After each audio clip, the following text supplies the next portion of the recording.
Hello everyone, welcome to the Lightning Ball channel.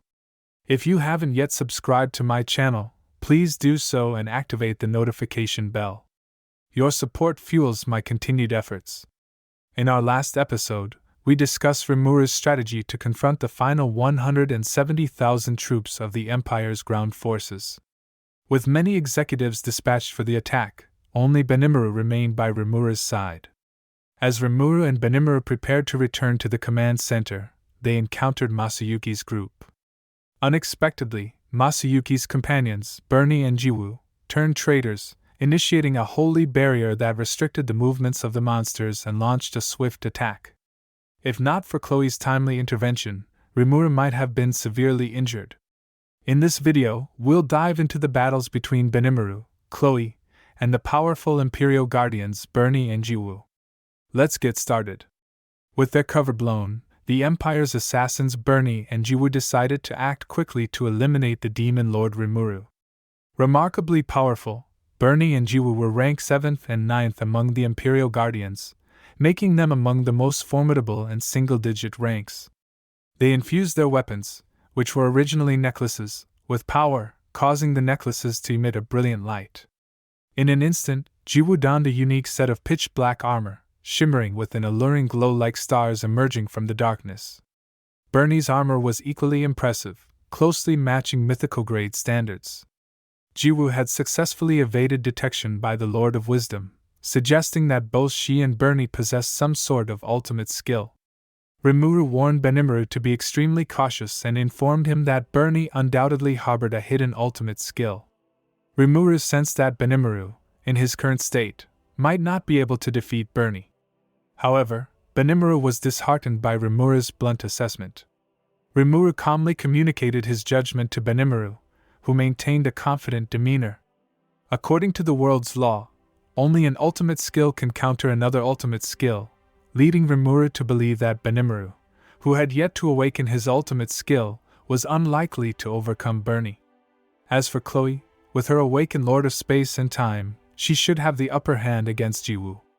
To be cautious, Rimuru instructed the Lord of Wisdom to analyze Bernie and Jiwu's abilities while preparing to assist in the battle if necessary, all the while closely monitoring the unfolding fight. Thus began the battles between Bernie and Benimaru, and Jiwu and Chloe. Bernie was the first to act, channeling power into his necklace which then transformed into a spear. He unleashed a thunder rain spell, concentrating the typically area of effect energy onto his spear, and assumed a stance that brooked no carelessness. Benimaru responded by wrapping his Odachi Crimson Lotus in black flame, exuding a demon lord-like aura. The two engaged in a high-speed clash, drawing attention to their every move. Rimuru, observing from the sidelines, attempted to analyze Bernie's tactics but found that Bernie was shielded from various interferences. Rimuru's future attack prediction failed to activate, likely due to the capabilities of their ultimate skills, which also explained Jiwu's successful stealth attack bypassing the Lord of Wisdom. Returning to the battle, after several exchanges, the disparity between the combatants began to show. Although outmatched in terms of equipment, Benimaru held a decisive advantage in skill. This realization began to frustrate Bernie, who shouted out and spun his spear, attempting to defend and break away from Benimaru's attack range for a killing blow from a distance. Benimaru, drawing on his extensive combat experience, anticipated Bernie's intentions and steadily closed the distance, continuously attacking and gradually inflicting minor wounds on Bernie. It seemed only a matter of time before Benimaru would secure victory. Under Benimaru's relentless assault, Bernie's stance faltered, and Benimaru seized the moment, striking with his black flame-entwined Odachi in a potentially fatal attack. Unfortunately, as mentioned earlier, ultimate skills can only be countered by other ultimate skills.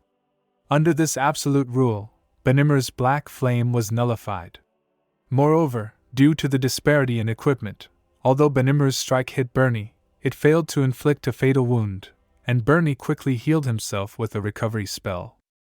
Realizing that Benimaru couldn't inflict any damage on him, Bernie's face broke into a smug smile, almost suggesting that the previous pressure he faced was merely an illusion.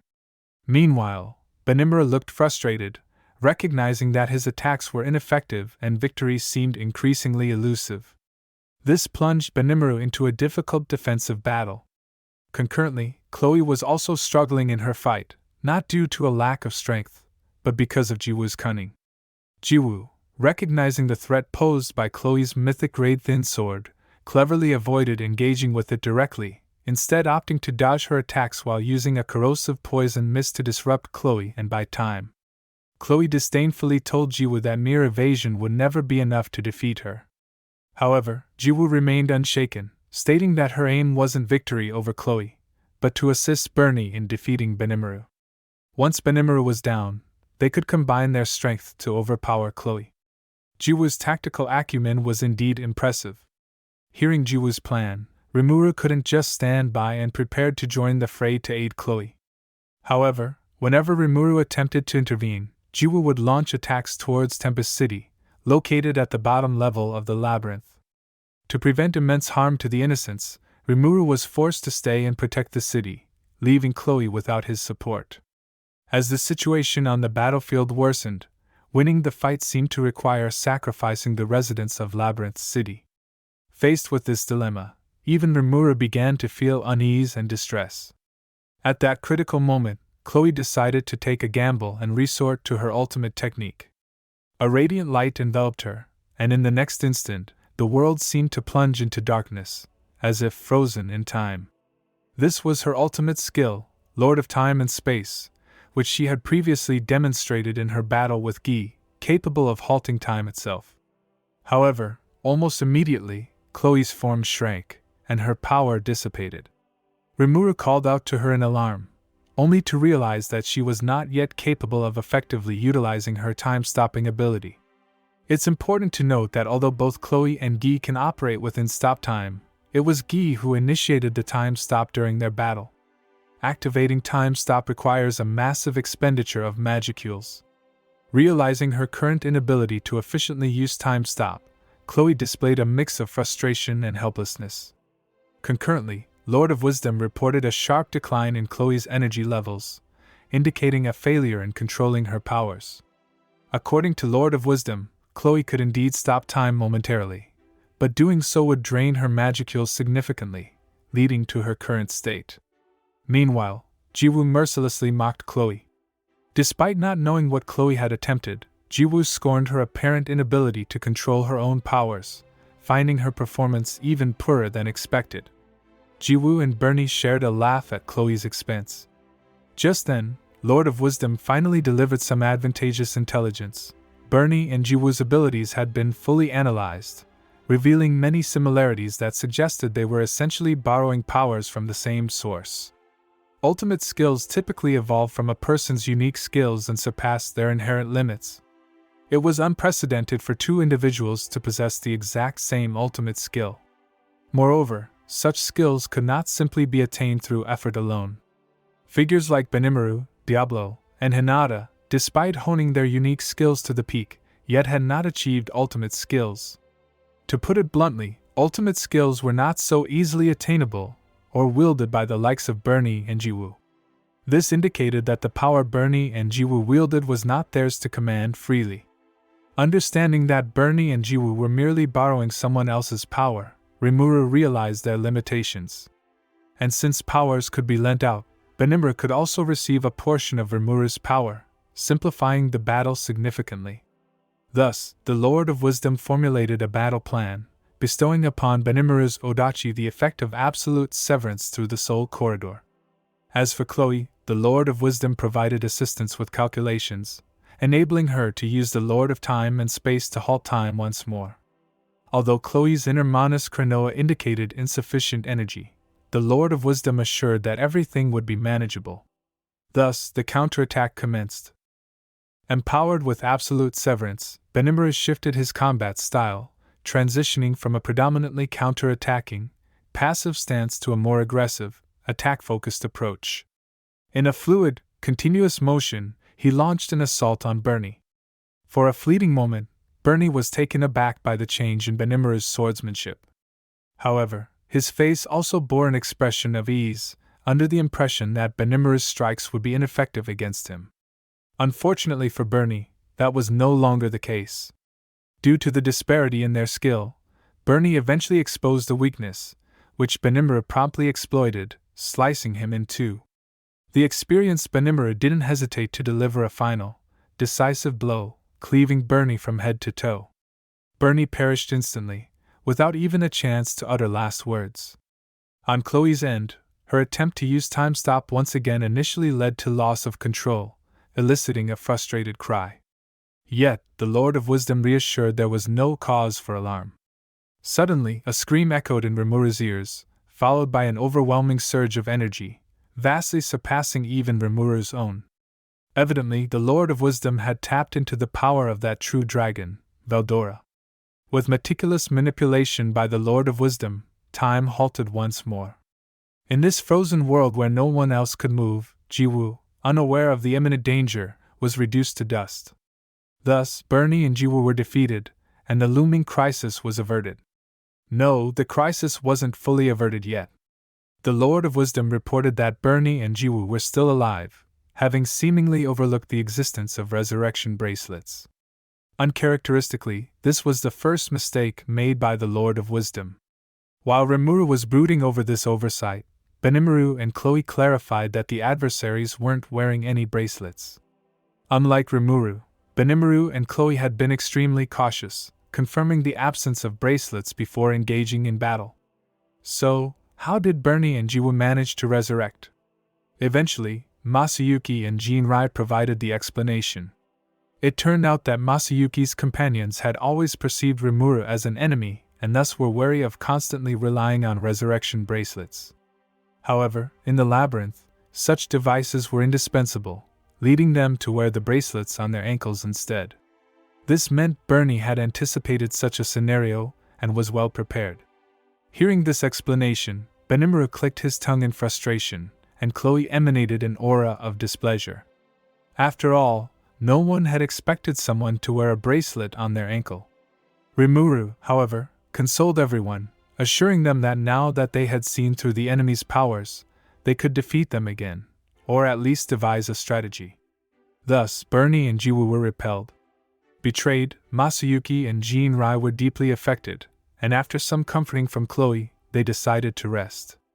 Meanwhile, Benimaru and Rimuru finally returned to the command center. Upon their arrival, they found Ramirez and Storm Dragon Veldora had also just arrived. While Ramirez and Veldora verbally expressed their lack of worry, their anxious expressions betrayed their true feelings. Veldora, with his characteristic bravado, complained about Rimuru suddenly borrowing his magicule, but it was evident he was deeply concerned about Rimuru's safety. Veldora, ever the endearing character, says one thing but means another. Rimuru then instructed the Lord of Wisdom to at least seek permission before borrowing power from Veldora in the future. The Lord of Wisdom reluctantly agreed, having secretly been using Veldora's power at will. Rimuru resolved to prepare some snacks and comic books for Veldora as compensation. The conversation then shifted to the recently returned trainee. She appeared exhausted, while Soei guarded a peculiar man entangled in steel wire, Laplace, an accomplice of Yuki. Despite Soei's desire to eliminate Laplace, he claimed to have an important message for Lord Rimuru. Given Laplace's history with Clayman, indirectly contributing to the devastation of the Ogre village and other calamities, he was met with disdain by everyone, including Trainee. When Trainee first encountered Laplace, he immediately expressed his intention to deliver a message to Rimuru, but Trainee paid no heed to his explanations, engaging him in battle for 10 days until Soei's arrival and subsequent capture of Laplace. Rimuru decided to hear what Laplace had to say. Ironically, Laplace's message was to beware of Bernie and Jiwu. Rimuru and Benimaru exchanged speechless glances. According to Laplace, there's a man named Damrata under Yuki's command, a member of the secret society Cerberus controlled by Yuki. As mentioned in our 31st episode, Gadra was assassinated in the Imperial Palace. Based on the voice Gadra heard before dying, Damrata was likely the assassin. Consequently, Yuki reevaluated his actions, suspecting that accomplices introduced by Damrata, like Bernie and Jiwu, might have ulterior motives. These two were assigned to Masayuki through Yuki by Damrata. Hence, Laplace was hastily sent to convey the message. Hearing this, Trainee's complexion worsened, and she apologized to Rimuru for not listening to Laplace earlier, which led to Rimuru's peril.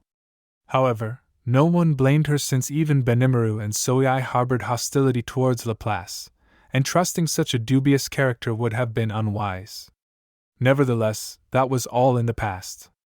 Rimuru calmly suggested letting bygones be bygones, refocusing everyone's attention on the ground troops. As planned earlier, the forces led by Primordial Yellow Carrera, Cheyenne, Momiji, Albiz, and Geld were assembled and ready to engage in the final battle against the invading Imperial Army. Alright, that's all for this video. In the next episode, we will discuss how Primordial Yellow Carrera annihilated the Imperial Army. If you enjoyed this video, please like, comment, and subscribe. Your support fuels my continued efforts. See you in the next one.